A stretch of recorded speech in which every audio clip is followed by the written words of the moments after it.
বলতেছি, আপনারাও শুনেন। আপনার স্বামী যদি আপনার দেবরের সাথে, আপনার শালিক, আপনার ননদের সাথে, আপনার শ্বশুর শাশুড়ির সাথে সম্পর্ক ভালো হয়, লাভ আপনার।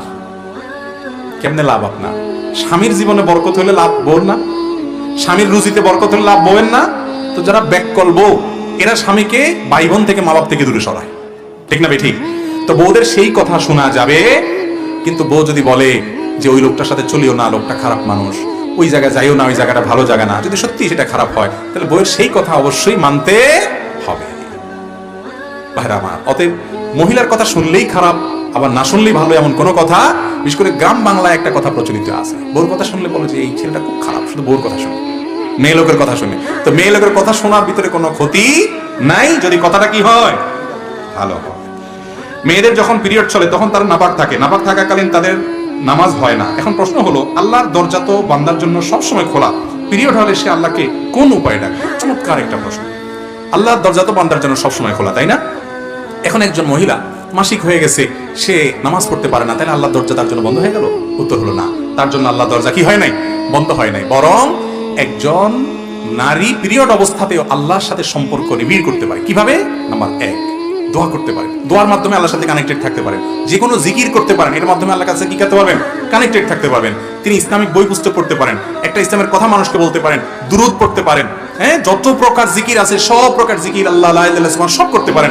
অতএব আল্লাহর সাথে কানেক্টেড হতে কোনো অসুবিধা নাই। কালিমায়ে শাহাদা পাঠ করতে পারেন, লা ইলাহা ইল্লাল্লাহ জিকির করতে পারেন। এই অবস্থাতে যদি ঈমান হারা হয়ে যায়, তাহলে ঈমান হারা হইতে ঈমান কালিমা পাঠ করতে করতে যেতে পারেন।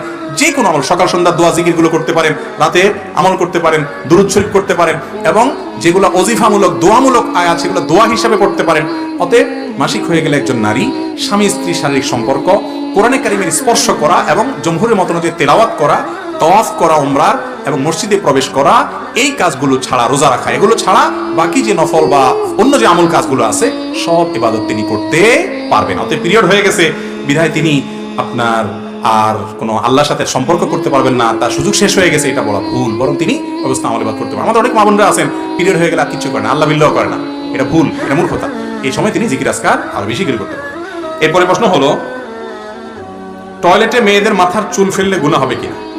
টয়লেটে মেয়েদের কেন, ছেলেরাও যদি নিজেদের চুল ফেলে, বিশেষ করে কমোডে, হ্যাঁ, আপনার প্যানে, যেখানে ফেললে নাপাকের মধ্যে মানুষের চুল মিশবে, তো সেটা অনুচিত, অনুত্তম এবং ছোট গুনাহের কারণ। কারণ আল্লাহ কোরআনে বলেছেন, ওয়ালাকাদ কাররামনা বানি আদম, আমি আদম সন্তানকে সম্মান দিয়েছি, মর্যাদা দিয়েছি। আদম সন্তানের শরীরের প্রত্যেকটি অঙ্গ আল্লাহর কাছে মর্যাদাপূর্ণ।